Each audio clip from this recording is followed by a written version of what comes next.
Hello friend, आपका स्वागत है हमारे चैनल साइबर एजुकेशन में। फ्रेंड, आज की इस वीडियो में हम लोग बात करने वाले हैं बिहार आईटीआई से संबंधित वीवीआई क्वेश्चन के बारे में। फ्रेंड, हमने पिछले 16 वीडियो में बिहार आईटीआई से संबंधित वीवीआई क्वेश्चन को देख चुके हैं। अगर अभी तक आपने उस वीडियो को नहीं देखा है तो वीडियो के डिस्क्रिप्शन में आपको प्ले लिस्ट का लिंक मिल जाएगा। उस लिंक पर क्लिक करके आप सारे वीडियो को देख लीजिए एक एक करके, जो कि 2020 के एग्जाम के लिए बहुत ही इंपॉर्टेंट है। तो चलिए फ्रेंड, हम लोग वीडियो को स्टार्ट करते हैं। तो फ्रेंड, यहाँ से देखिए, मैंने इस क्वेश्चन के पीडीएफ को ओपन कर रखा है। तो मैं आपसे रिक्वेस्ट करूंगा कि इस वीडियो को शुरू से लेकर लास्ट तक जरूर देखें, क्योंकि अगर आप बिहार आईटीआई में सिलेक्शन चाहते हैं, आप यहाँ पे एग्जाम क्लियर करना चाहते हैं, तो आपके लिए बहुत ही इंपॉर्टेंट मैं क्वेश्चन लेकर आता हूँ, जो कि बहुत ही सबके लिए ज़रूरी है। इसलिए मैं आपसे बार बार रिक्वेस्ट करता हूं कि वीडियो को लास्ट तक देखिए, और वीडियो के लास्ट में आप कमेंट बॉक्स में आप अपना स्कोर जरूर शेयर कीजिए कि आपने कितने क्वेश्चन में से कितने का राइट आंसर बताया है। और एक बात और यहाँ से मैं बता दूं कि अगर अभी तक आपने बिहार आईटीआई संबंधित मैंने एक व्हाट्सअप ग्रुप क्रिएट किया है और आपने उसको ज्वाइन नहीं किया है, तो वीडियो के डिस्क्रिप्शन में लिंक मिल जाएगा, वहाँ से क्लिक करके उसको ज्वाइन कर लीजिएगा। पहला क्वेश्चन यहाँ पर देखिए मेंशन किया गया है, बादलों की दिशा एवं गति को मापने वाला यंत्र कहलाता है। यानी कि यहाँ से आपको बताना है कि बादलों की दिशा एवं गति मापने वाले यंत्र को क्या हम कहते हैं। तो इसको बोला जाता है नेफोस्कोप। ठीक है, यानी कि यहाँ से सी ऑप्शन बिल्कुल राइट आंसर हो जाएंगे इस क्वेश्चन के। अब देखिए फ्रेंड, इस क्वेश्चन से आप बहुत सारे ऐसे क्वेश्चन हैं जिसको आप याद रख सकते हैं। जैसे कि मैंने आपको पहले ही बताया कि आप किसी भी क्वेश्चन को पढ़ रहे हैं तो उससे रिलेटेड आपको ऑप्शन से भी बहुत सारे क्वेश्चन बन जाते हैं। तो उसको आप रिवाइंड कीजिए अपने मन में, अपने मस्तिष्क में, ताकि आपकी तैयारी और मजबूत हो सके। तो यहाँ से हमने तो एक पता कर लिया कि बादलों और दिशा की जो गति मापने वाला यंत्र होता है उसको हम लोग नेफोस्कोप कहते हैं। लेकिन यहाँ पर देखिए 3 ऑप्शन और बताए गए हैं, जिसमें आपको अपने से माइंड में रिवाइंड करना है और आपको समझना है कि इसमें आपको कौन में नापा जाता है। यानी कि यहाँ पर देखिए, तो सबसे पहले मेंशन किया गया है आपको एनीमोमीटर। इसके द्वारा किसका माप हो जाता है या फिर किसको मापा जाता है? तो जो आपको एनीमोमीटर है, ये आपको पवन का वेग या फिर हवा की शक्ति को मापा जाता है। तो कभी कभी आपको क्वेश्चन पूछा जा सकता है कि पवन का वेग किसके द्वारा मापा जाता है, तो इस समय आपको एनीमोमीटर पर क्लिक करना होगा। अब देखिए बी ऑप्शन मेंशन किया गया है रेन गेज। तो रेन गेज इसके नाम से ही मालूम चल रहा है कि रेन गेज एक वर्षा मापने वाला यह उपकरण है। यानी कि जो भी आपको वर्षा होती है उसी के संबंधित आपको रेन गेज का उपयोग किया जाता है। और डी ऑप्शन देखिए मेंशन किया गया है हाइग्रोमीटर। तो हाइग्रोमीटर के द्वारा क्या मापा जाता है? तो इसको द्वारा आपको द्रव का अपेक्षित घनत्व मापा जाता है। तो फ्रेंड, ऐसे ही आप हर क्वेश्चन से संबंधित, हर ऑप्शन से संबंधित आप इंपॉर्टेंट फैक्ट को याद रखिए, आपकी तैयारी बहुत ही मजबूत हो जाएगी। चलिए हम नेक्स्ट क्वेश्चन की ओर बढ़ते हैं। अगला क्वेश्चन देखिए मेंशन किया गया है, भारत में सर्वप्रथम राष्ट्रीय आय का किसने आकलन किया था? तो भारत में सर्वप्रथम राष्ट्रीय आय का जो आकलन किया था वो उन्होंने किया था आपको दादा भाई नौरोजी ने किया था। यानी कि यहाँ से ए ऑप्शन बिल्कुल राइट आंसर हो जाएंगे इस क्वेश्चन के। चलिए हम लोग नेक्स्ट क्वेश्चन की ओर बढ़ते हैं। नेक्स्ट यहाँ से देखिए फ्रेंड मेंशन किया गया है, विश्व के किस देश में मुसलमानों की संख्या सर्वाधिक है? यानी कि यहाँ से आपको बताना है कि विश्व में वो कौन सा देश है जहाँ पर आपको मुसलमानों की संख्या अधिक है। तो यहाँ पर देखिए आपको 4 ऑप्शन बताए गए हैं, पाकिस्तान, मलेशिया, इंडोनेशिया या फिर भारत। अब देखिए जैसे ही मुसलमान का हम नाम सुनते हैं तो सबसे हमारे माइंड में आता है कि पाकिस्तान ही होगा, लेकिन पाकिस्तान अगर आप क्लिक करते हैं तो बिल्कुल गलत आंसर हो जाएगा, क्योंकि विश्व में सबसे अधिक जहाँ मुस्लिम पाए जाते हैं वो देश आपको इंडोनेशिया है। यानी कि यहाँ सी ऑप्शन बिल्कुल राइट आंसर हो जाएंगे इस क्वेश्चन के। देखिए आप इस क्वेश्चन से एक इंपॉर्टेंट फैक्ट ये याद रख सकते हैं, ये कभी कभी आपको पूछ लिया जाता है कि विश्व में किस देश के मुसलमानों की संख्या 2 नंबर पर है। यानी कि हम देखिए सर्वाधिक अधिक पूछा गया, यानी कि 1 नंबर के बारे में पूछा गया कि 1 नंबर पर कौन सा ऐसा देश है जहाँ पर मुसलमानों की संख्या अधिक है। लेकिन कभी कभी आपको दूसरा स्थान पूछ लिया जाता है, तो उस समय आपको पाकिस्तान पर क्लिक करना होगा। ये बात आप बिल्कुल याद रखें।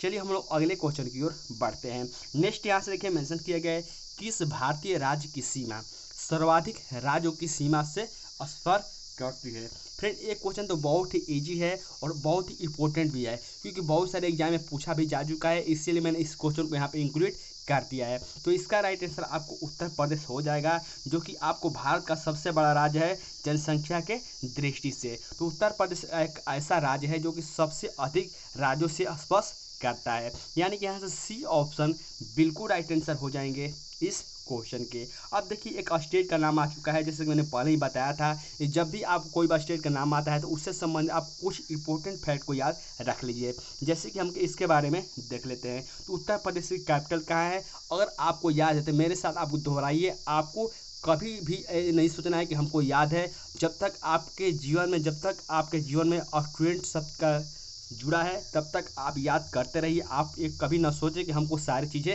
याद है। तो मेरे साथ आप दोहराइए। जैसे उत्तर प्रदेश की राजधानी कहाँ है, तो वो है आपको लखनऊ। उत्तर प्रदेश के अभी प्रेजेंट टाइम पर मुख्यमंत्री कौन है, तो हैं आपको योगी आदित्यनाथ। अभी प्रेजेंट टाइम पर इसके राज्यपाल कौन है, तो हैं अभी आनंदीन पटेल। ठीक है। और कभी कभी आपको ये भी पूछ लिया जाता है कि उत्तर प्रदेश के डिप्टी चीफ मिनिस्टर कौन है, यानी कि उप मुख्यमंत्री कौन है। तो उप मुख्यमंत्री यहाँ पे दो है, पहले है केशव प्रसाद मौर्य और दूसरे हैं आपको दिनेश शर्मा। तो फिर ऐसे ही कोई भी स्टेट आते हैं, कोई भी आपको ऐसे इंपॉर्टेंट फैक्ट आते हैं, आप याद करते रहिए।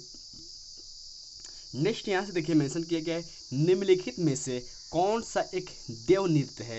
यानी कि यहाँ पर देखिए आपको नृत्य के बारे में बताया गया है, ये 4 नृत्य बताए गए जो कि बहुत ही फेमस है, लेकिन इसमें से पूछा जा रहा है कि कौन सा वो नृत्य है जो आपको देव नृत्य के नाम से जाना जाता है। तो वो नृत्य आपको कुचिपुड़ी है। यानी कि यहाँ से सी ऑप्शन बिल्कुल राइट आंसर हो जाएंगे इस क्वेश्चन के। अब देखिए इस क्वेश्चन से आप बहुत सारे क्वेश्चन को यहाँ से बना सकते हैं। जैसे कि सबसे पहले कभी कभी आपको पूछ लिया जाता है जो कुचिपुड़ी है, ये तो हमने जान लिया कि आपको देव नृत्य है, लेकिन यहाँ पे पूछा जाता है कि किस राज्य का ये नृत्य है। तो जब आपको राज्य पूछा जाए तो उस समय आपको आंध्र प्रदेश पर क्लिक करना होगा, क्योंकि यहाँ पे जो कुचिपुड़ी है ये आंध्र प्रदेश का एक नृत्य है। ठीक है। अब देखिए यहाँ पे 3 ऑप्शन बच गए। यहाँ पे हम लोग अगर कुचिपुड़ी को छोड़ दे तो यहाँ पे देखिए कथकली, मोहिनी अट्टम और भांगड़ा, तो हमको इनके बारे में भी समझ लेना होगा। तो सबसे पहले हम लोग बात करते हैं कथकली की। तो कथकली आपको कहाँ की नृत्य है, तो ये है आपको केरल की। ठीक है। वही हम लोग मोहिनी अट्टम की बात करें तो ये भी आपको एक केरल के ही नृत्य है। तो यहाँ से देखिए दो क्वेश्चन इसी क्वेश्चन से बना है। जैसे कथकली और मोहिनी अट्टम जब भी पूछा जाए तो उस समय आपको केरल पर क्लिक करना होगा, जब आपको ये पूछा जाए कि किस राज्य के नृत्य हैं। अब हम लोग भांगड़ा की बात करें तो भांगड़ा ये बहुत ही फेमस नृत्य है जो कि आपको पंजाब में मनाया जाता है। तो बिल्कुल आप ऐसे याद करते रहें। नेक्स्ट यहाँ से देखिए मेंशन किया गया है, किस साल में ओले रोमन ने इतिहास में पहली बार प्रकाश की गति को मापा था। जैसे कि आपको मालूम हो कि रोमन ने सबसे पहले प्रकाश की गति को मापा था, लेकिन आपको वर्ष पूछा जा रहा है कि किस वर्ष ने रोमन ने आपको पहली बार प्रकाश की गति को मापा था। ये मापा गया था आपको 1676 ईस्वी में। यानी कि यहाँ से बी ऑप्शन बिल्कुल राइट आंसर हो जाएंगे इस क्वेश्चन के। चलिए हम लोग नेक्स्ट क्वेश्चन की ओर बढ़ते हैं। नेक्स्ट यहाँ से देखिए मेंशन किया गया है, सूर्य की किरणें की तीव्रता मापने वाले उपकरण को क्या कहते हैं। यानी कि जो सूर्य की किरणें आती है या फिर तीव्रता होती है उनको मापने वाले यंत्र को हम लोग क्या कहते हैं।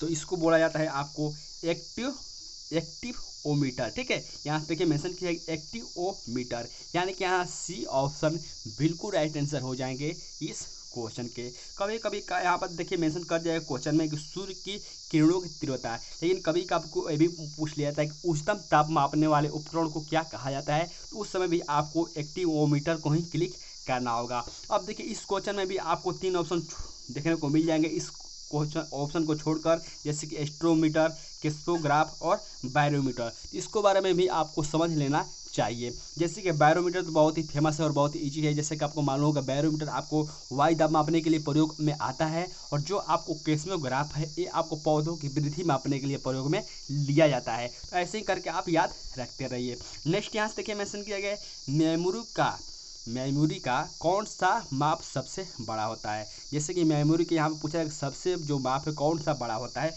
यहाँ पे ऑप्शन बताए गए हैं। तो सबसे बड़ा इसमें होता है टीबी। देखिए टीबी से भी बहुत बड़ा होता है माप, लेकिन यहाँ पर जो ऑप्शन बताए गए हैं उसके अनुसार यहाँ पे सबसे जो बड़ा माप होगा वो टीबी ही होगा। तो यहाँ से बी ऑप्शन बिल्कुल राइट आंसर हो जाएंगे इस क्वेश्चन के। अब देखिए इस क्वेश्चन से आप इतना याद रख सकते हैं कि कभी कभी एक पूछ लिया था कि 1 बाइट बराबर कितना होता है। ठीक है।